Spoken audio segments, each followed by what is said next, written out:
So, they lost. I didn't expect this type of an output from squad, but it is what it is. I'm not even gonna sugarcoat it for y'all. They went out there and they got their ass whipped. I'm gonna keep it all the way in being with you. They went out there and they got their ass whipped. It was opening night, and that's always fun. We got to fucking see the game, so that's exciting. And like, while I want to, do all the campy, like, oh, it's a new season and we got to see it, and excitement is in the air, new arena, all that shit, I am incapable of pretending like I'm not just a teensy bit peeved. I knew going into this season the defense was going to be an issue. Like I knew this was going to be an issue. And I was like, Sever, you're being way too hard. You just fucking got here. How can you come in speaking critical about an entire league you never even fucking watched before? So I was like kind of chilling with it. But the whole way during the media days and the training camps and the coaching changes, I have been constantly saying, I'm sure offensively the situation will handle itself, but who the fuck is playing D? And I got some pushback here and there, but again, I said I'm new here. Y'all motherfuckers know what's going on. I just got here. So I'ma shut the fuck up and I'ma just watch. I'ma shut the fuck up and I'ma just watch, because I know what I'm talking about clearly. Come to find out, listen, to address the title of the video, I am a clear Tiffany Hayes stan, so I'm not going to go in on the community favorite. And the community favorite seems to be Chennedy Carter, not just from the fact that she has a stan account on Twitter that is dedicated to her leg sleeve, but y'all seem to really fuck with her. And I'm here for that. I like her too. I think I think she's very aggressive. If you follow me on Twitter, I was live tweeting during the game and such with y'all, and I fuck with her too. I like the fact that I think she's the one who said she likes Allen Iverson. Like I fucks with her. I like that she's aggressive. I like the fact that she is going to give it all she's got out there. And I love that. There's just a little bit of a moment where I am questioning at home how far is being aggressive, like that thin line of being aggressive and being out of control gets blurred like Robin Thicke and T.I. And I'm just trying to figure out, and I'm not shitting on her. She's great. I fucks with her, awesome song. Like, I am not talking shit, because I am not going to start out getting fucking killed by y'all. I will not let that happen. However, just a teensy bit out of control on multiple drives and multiple possessions. Now, everybody was playing sloppy. It wasn't just a her thing. I'm just watching Chennedy, like, really going hard, like Flock of Flame shit, like hard as fuck in the paint, and I'm like, hey, let's try something else. But again, this is just what I was generally and genuinely concerned about. Again, when the game started going on, and especially in the last quarter, you saw the offense starting to click, and they were able to get into more of, I don't want to say the word plays, because I think that is way too forgiving. And I think it's ironic that both teams I cover don't seem to run plays, but the sets, if you will, that they wanted to get into, which was really just fast breaks and shit, you saw them getting into that because there was more aggression defensively, jumping in the passing lanes and stuff like that, and pushing the ball and getting out there and running and gunning, if you will. Joakim Noah running and gunning. And that's great for the offense. But that doesn't mean a goddamn thing if you're down 20 and you're not getting any stops. And And while the hustle was there, again, you saw some great stuff from Nick Billings and stuff like that. Like, you know, you saw some great shit here and there. The energy and intensity from Courtney Williams and shit like that. Like, you feel me? Like, I'm loving all that shit. I'm loving all that shit. I don't know the names of all the players yet. I apologize, but somebody whose last name starts with H. Hawkins, I think. I believe Hawkins. A lot of fucking great energy, and that's great as far as hustle goes. But again, you've got that thin line of two different elements of something. Where there's great hustle, you also need the defense to go with it. And jumping in the passing lanes is cool, and that's an aspect of defense. You need legitimate stops. You feel me? Not leaving motherfuckers open for three is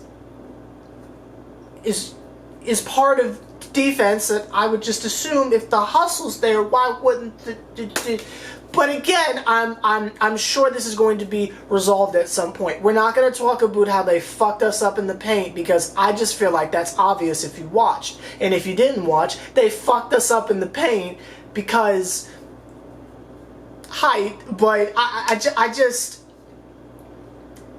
this was just what I was concerned about. Aerie had a point. Literally, just one point. She made a foul shot at the literal end of the game, and that was cool. I'm sure first game jitters and stuff like that. She played very passive in the first two quarters. I didn't really see her make much of an effort to score, but that's cool, trying to stay within the offense and shit. It's just, again, that goes back to if our offense is fast break, like if that's the entire offense is fast break, and if that's all they've been doing in practice is just running fast breaks over and over again, I feel like if you run in the paint and you're past all of your teammates and there's like one or two people in front of you from the other team, hit the fucking Euro and finish. Like I don't understand the drive and kick to all of your teammates that haven't passed half court yet. Now, in the previous regime, if you will, with Coach Nikki, you would hear things like touch the paint and kick it out. And assuming that, you know, our current coach is doing the exact same thing, I would assume. We haven't really heard much of a difference as far as offensive philosophies and shit.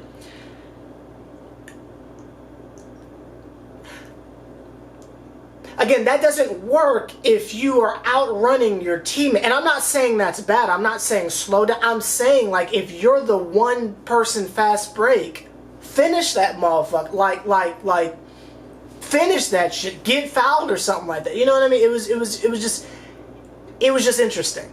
On the defensive end, she was super, like, hyper aggressive on defense, which is great, but like, I guess she hasn't had that moment in the NBA where the refs, like, know her like that, and it's like, okay, she just plays aggressive defense. That's not really a foul. She's just getting after and such. Like, I don't feel like that rapport has been, you know, made yet, which is cool. She'll get there. And again, it's her first fucking professional game, so cool. There's just, I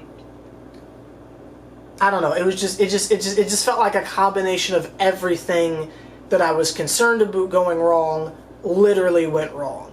Now, they'll be fine, I'm sure. I don't know, it just sucks when exactly what you thought was gonna happen happened. They'll be fine. I'm choosing to be positive about it. We still don't have the legend Ms. Hayes yet, so I'm sure, you know, that's gonna make a difference, I'm assuming. We've got a lot of fucking guards, so I'm not sure where she fits in that rotation. I mean, obviously she starts, but then who comes off the bench, and, you know, who's actually running point? Do we do that with our team? Because it's really just,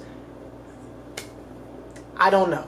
There's just a lot of question marks, and I didn't get the feeling at any point during this game where I was watching a team and I, like, said, oh, that's the identity of the team. This is what we're doing. Blase blah. And again, I know it's the first game.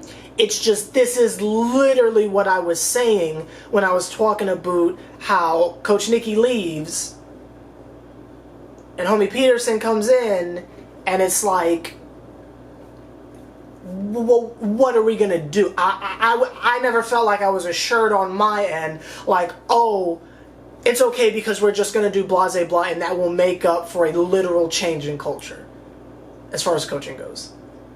I didn't see much of that. I'm sure they'll get their shit together. It's just, wow, we got our ass whipped. Yikes. Like, if I can quote my own self, Jesus Christ on ice, it was getting painful to watch.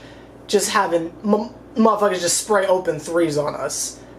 Like, if they're, like, attacking really hard on the inside and it's like there's nothing we can physically do about it, then okay, sure. But to give up open threes like that, I'm like, y'all. But, yeah. My bad if this seemed overly critical or it seemed super negative. I am just not of the mindset of getting on here and trying to say, oh, well, can't be insert, you know, like that's just not me. But again, I'm choosing to be positive. I'm sure the situation will handle itself. I'm just incapable of sugarcoating things because I had to watch this shit. So I'm telling you what the fuck I saw. Also, shout out to the WNBA for putting the game on Twitter. That's dope. But also shout out to the Dream for making sure that the actual coverage in the Atlanta broadcast was on the WNBA League Pass, because I was going through it on Twitter because I'm like, do we have to sit here and watch the game with like PewDiePie Gaming Channel Minecraft commentary on the side? I was like, nah, nigga, this shit, nah, we ain't doing this shit.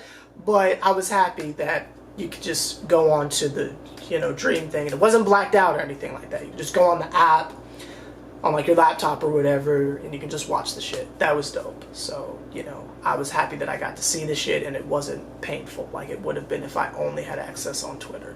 That's not here nor there. I'm assuming it's going to be the same thing for Wednesday's game, where it's on Facebook, but you can watch it on the app as well. That's what I'm assuming. I don't know when they come back on TV again, but that's going to be dope to be able to watch that on TV too. That's not here nor there. Anything else I wanted to say? I fucks with the energy. I fucks with the presentation. The commentary was spot on and, you know, beautiful to hear. Shout out our VP, who seems extremely energetic and shit, and that's great to see someone as involved in the culture as she seems to be. It gives me, you know, real flashbacks to kind of like how the Hawks were during their rebrand. So I'm kind of like feeling the same thing. Like, is Aerie gonna be Trae Young? I don't know, but I fucks with what I saw as far as the brand and the presentation goes. It's very exciting. Jerseys look great, you know. As far as the product on the floor, that's just what I'm a little bit concerned about, especially with so much hype going on with the season starting. I'm kind of like looking at other teams and I'm like, oh, niggas is stacked. Like, did y'all see the end of the Liberty game? Like, and we play the fucking Chicago Sky next? And Candace Parker over there? Like, oh shit. You know what I mean? Like, so I'm here for the brand. I just hope the on-court product has some form of a plan here, because woo. Like, comment, subscribe. If you fuck with the Atlanta Dream, subscribe and shit. I cover the Brooklyn Nets and the Atlanta Dream at the same time, you know, because Nets are probably gonna win a championship, so I'll be covering them simultaneously. I don't know how the hell this is gonna work, but I'm gonna figure it out. I'll see y'all on Wednesday if you are an Atlanta Dream fan, and if you are a Nets fan, I'll see you tomorrow and Sunday to close out the regular season into playoff mode. Shout out to everyone who played, shout out to everyone who watched, and shout out to everyone on Twitter, because y'all are really, really cool people. I really fucks with WNBA Twitter a whole lot, specifically Dream Twitter. But that's not here nor there. So I'll see y'all later. Hey, oh, and let me know what you thought down below. Sorry, forgot to say that shit.